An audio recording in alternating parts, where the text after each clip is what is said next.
پہلے تو میں نے مسلمانوں کے اخلاق سنے تھے، اب تو میں نے دیکھ بھی لیے. پر یہ بتا جب 12,000 آیا تھا جان کیوں نہیں چھڑائی؟ تو حضرت چارہ کاٹتے کاٹتے رو پڑے. فرمانے لگے تو نہیں نہ جانتا یہ بیٹیاں سانجھی ہوتی ہیں، پتہ نہیں نا. میرے رسول پاک نے تو حاتم تائی کی بیٹی کے سر پہ کپڑا رکھ کے کہا تھا بیٹیاں برابر ہوتی ہیں. تو یہ نہیں پتا جب اس کی 6 بیٹیوں کی شادی ہوئی ہے میرے اندر روحانیت کتنی بڑی ہے. فرمایا پھر 12,000 آیا ہے تو 2-4 بچیاں پھر گئی ہیں. تجھے نہیں پتا میں اندر سے راضی کتنا ہوں، میں تیری نوکری کرتا رہوں گا، پتہ نہیں اللہ کتنی بیٹیوں کو بیاہ دے گا. اتنا رویا وہ عیسائی کے پیروں میں بیٹھ گیا، کہنے لگا بابا میں نے تیری مخالفت کی ہے پر تیرے قریب آ کے پتہ چلا ہے کہ تو بہت اونچے اخلاق کا مالک ہے، اور اگر تیرا یہ مقام ہے تو تجھے اخلاق سکھانے والے محمد عربی کی شان کتنی ہوگی. ظالم کی بولیے جاتے نہیں لوگ جھوٹے گواہ بن کے. وکیل صاحب کو نہیں پتا ہوتا کہ یہ بندہ مجرم ہے جو میرے پاس آیا. کیا مجرموں کے وکیل نہیں ہوتے؟ بولے تو اس کو پتہ نہیں ہوتا وکیل صاحب کو کہ یہ صاحب مجرم ہے میرے پاس مقدمہ لے کے آئے. اور اگر بے ادبی نہ ہو جائے تو میرا خیال ہے قاضی عدالت کو بھی پتا ہوتا ہے کہ مجرم کون ہے اور مظلوم. میرے نبی پاک صلی اللہ علیہ وسلم نے اس قدر زیادہ سختی فرمائی اس مسئلے میں. فرمایا جس کو پتا تھا کہ فلاں آدمی ظالم ہے، ظلم کر رہا، پھر وہ ظالم کا گواہ بنا یا اس نے ظالم کی مدد کی، کتنی کی؟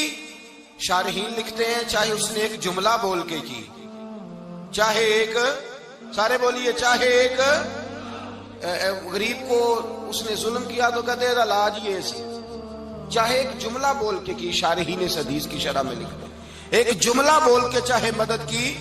جس بندے نے کسی ظالم کی مدد کی کسی مقدمے میں یا کسی صورت میں اور اسے پتا تھا یہ ظالم ہے، میرے نبی پاک صلی اللہ تعالی علیہ وسلم فرماتے ہیں اگر اس نے مدد کی، ابھی ظالم کی بات نہیں ہو رہی، ظالم کے مددگار کی بات ہو رہی، اگر کسی نے ظالم کی مدد کی تو حضور فرماتے ہیں خدا بھی اس سے بری ذمہ ہے، رسول بھی اس سے بری ذمہ ہے.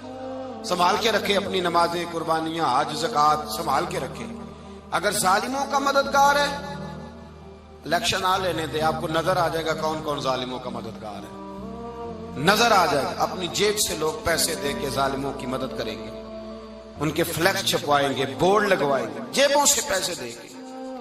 ہم نے خود آگ لگائی ہے چمن میں اپنے، بے سبب گردشی ایام کو الزام نہ دو. ہم نے خود نور کا ظلمت سے کیا ہے سودا، کر کے توہین سحر شام کو الزام نہ دو. ظالموں کے مددگار میدان میں آ گئے. یہ چھوٹا لفظ نہیں، میرے حبیب پاک صلی اللہ علیہ وسلم نے فرمایا جو ظالم کا مددگار ہے سن لے جو سجن کے ساتھ کچہری جاتا ہے، وہ یاد رکھے جو دوست کا گواہ بنتا ہے، وہ یاد رکھے جو کہتا ہے میں مانگی گیا تھا، مجھے بلایا گیا تھا قبضہ چھڑانے کے لیے کسی غریب بیوہ کی جائیداد پہ. کب وہ سن لے تو مدد کر کے نہیں آیا، تو خدا کے ذمے سے نکل گیا ہے. رسول پاک نے فرمایا تیرا میرا تعلق ختم ہو گیا، تو ظالم کا مددگار ہو گیا. پھر تو کہتا میں بے چین ہوں، میں بے قرار ہوں، میں آزمائش کا شکار ہوں. پلٹ کے دیکھ تو صحیح تیرا گناہ کتنا بڑا ہے. میرے نبی پاک صلی اللہ علیہ وسلم کا ایک اور فرمان سن لیں، ابن ماجہ ابو داؤد میں موجود ہے. اس حدیث کو آپ نے یاد کر لینا ہے. کر لیں گے انشاءاللہ؟ سارے کہیے انشاءاللہ کر لیں گے یاد. حضور صلی اللہ علیہ وسلم نے فرمایا اگر تو ظالم کی مدد کرے گا نا، یہ لفظ دل کی تختی پہ لکھ لینا، یہ مکافات عمل ہے، مکافات عمل دنیا. ادھر کرو گے تو ادھر بھرو گے. فرمایا اگر تو کسی ظالم کی مدد کرے گا، سن لے حضور کا فرمان ہے، اگر تو ابن ماجہ ابو داؤد سیاہ میں موجود ہے، فرمایا اگر تو کسی ظالم کی مدد کرے گا تو رب تعالیٰ مرنے سے پہلے تیرے اوپر بھی ظالم کو مسلط کر دے گا. تیرے اوپر بھی ایک دفعہ ظلم ضرور ہوگا اگر تو ظالم کی، وہ کسی صورت میں بھی ہو سکتا ہے، کسی صورت میں تیرا بیٹا ہی اٹھ کے ظلم کر دے گا، تو الجھ جائے گا. کسی نہ کسی جگہ تیرے لیے تباہی کا سامان ہوگا، تیرے اوپر ظلم ہوگا، اس لیے کہ تو ظالموں کا مددگار ہے. چاہیے یہ تھا کہ تو مظلوم کی مدد کرتا، انسانی ایمانی یقین کا فریضہ سر انجام دیتا. تو ظالموں کا مددگار ہو گیا. ٹٹول کے دیکھ لیں، رزلٹ نکال کے دیکھ لیں، ہمارے زمانے میں ظالموں کے مددگار زیادہ ہیں. اتنی لمبی زبانیں نکال کے ظالموں کی مدد کرتے ہیں. بڑے بڑے کالم نویس اللہ نے انہیں قدرت دی لکھنے کی، تو اپنا قلم ظالموں کی مدد میں خرچ کرتے ہیں۔ وہ لوگ جن کو اللہ تبارک و تعالیٰ نے قدرت دی، ہمت دی، طاقت دی، کچھ لوگ ان کے حلقہ احباب میں، وہ اپنے لوگوں کو استعمال کر کے ظالموں کی مدد کرتے ہیں، ظالموں کی مدد کرتے ہیں۔ میرے نبی کریم سید عالم نور مجسم صلی اللہ علیہ وسلم نے فرمایا، اگر تو نے ظالم کی مدد کی تو جب تک تو توبہ نہیں کرے گا رب تجھ سے ناراض ہی رہے گا۔ اللہ تجھ سے، او بھائی جس سے رب بھی ناراض ہو گیا، نہ کھانا نہ پینا نہ سونا نہ جاگنا نہ نیند، پھر تیری ہر چیز تیرے لیے آزمائش ہو جائے گی، پھر تیرا سایہ بھی تیرے لیے خوف کا سامان بنے گا، پھر زندگی جیتی جاگتی لاش بن جائے گی، تو اپنے کندھوں پر اپنی میت اٹھائے پھرے گا جب تو ظالم کا مددگار ہوگا۔ اور نبی پاک صلی اللہ علیہ وسلم نے فرمایا، ظالموں کا مددگار بھی ظالم ہوتا ہے، ظالموں کا مددگار بھی، سارے بولے ظالموں کا مددگار بھی نہیں، کو نہیں، آپ سارے نہیں بولے، ایک دفعہ بولے ظالموں کا مددگار بھی، پکی بات ہے، ظالموں کا مددگار بھی۔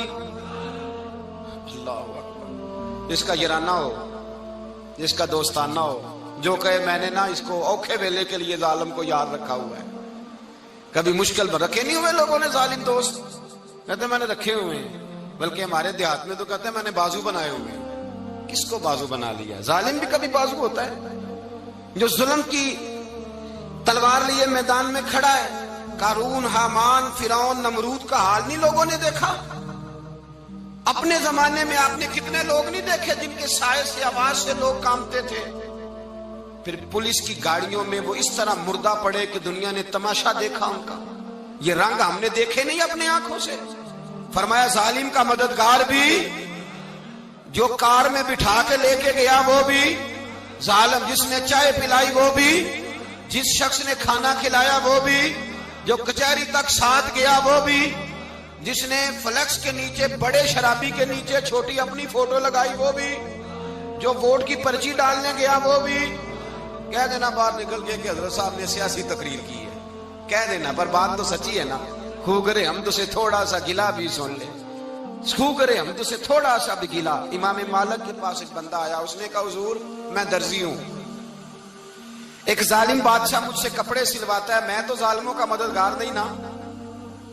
ایک ظالم بادشاہ مجھ سے، حضور میں تو مددگار نہیں نا ظالموں کا۔ جو فرمایا ظالموں کا مددگار بھی ظالم ہوتا ہے، تو کپڑے لے کے آتا ہے میں سی کے دے دیتا ہوں، ذمہ داری نہیں۔ یہ ایک آدمی دکاندار ہے، اس سے کوئی بندہ چیز خریدنے آئے گا تو تھوڑی کہے گا میں نے نہیں دینی، تو دے گا۔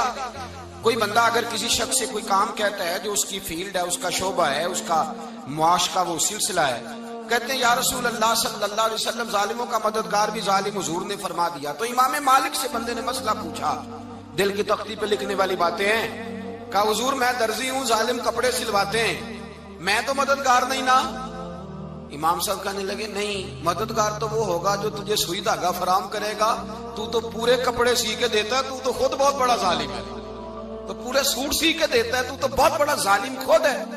مددگار تو وہ ہوگا جو تجھے دھاگا دے گا، جو تجھے بٹن دے گا، جو تجھے نلکی دے گا۔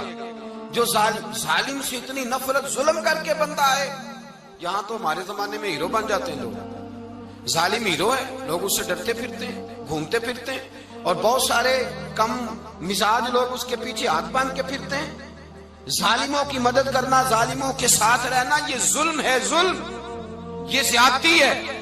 میرے نبی پاک صلی اللہ تعالی علیہ وآلہ وسلم نے ارشاد فرمایا، یاد رکھو رب فرماتا ہے میں مظلوم کی مدد ضرور کروں گا، چاہے جلدی کروں چاہے دیر سے کروں، میں مظلوم کی مدد۔ اور حضور صلی اللہ علیہ وسلم نے فرمایا ہے، حضرت معاذ بن جبل کہتے ہیں حضور نے مجھے یمن کا گورنر بنایا، جب میں جانے لگا نا تو حضور نے بڑی نصیحتیں کی، بخاری میں موجود ہے، فرماتے ہیں جب میں پلٹنے لگا تو میرے رسول نے فرمایا معاذ ایک منٹ ٹھہر جا، ایک بات میری یاد رکھنا، اس کو نہ بھولنا۔ کہا حضور کیا؟ فرمایا دیکھنا کسی پہ ظلم نہ کر بیٹھنا، کہیں تجھ سے زیادتی نہ ہو جائے۔ محبوبہ پھر حضور نے فرمایا سن میرے معاذ، میں تجھے گورنر بنا رہا ہوں، زیادتی نہ کر بیٹھنا۔ یا رسول اللہ صلی اللہ علیہ وسلم کیا ہوتا ہے؟ تو میرے کریم نے فرمایا جب مظلوم دعا کے لیے ہاتھ اٹھاتا ہے تو عرش کا مالک کہتا ہے فرشتوں پیچھے ہٹ جاؤ، عرش کا مالک کہتا ہے فرشتوں پیچھے ہٹ جاؤ۔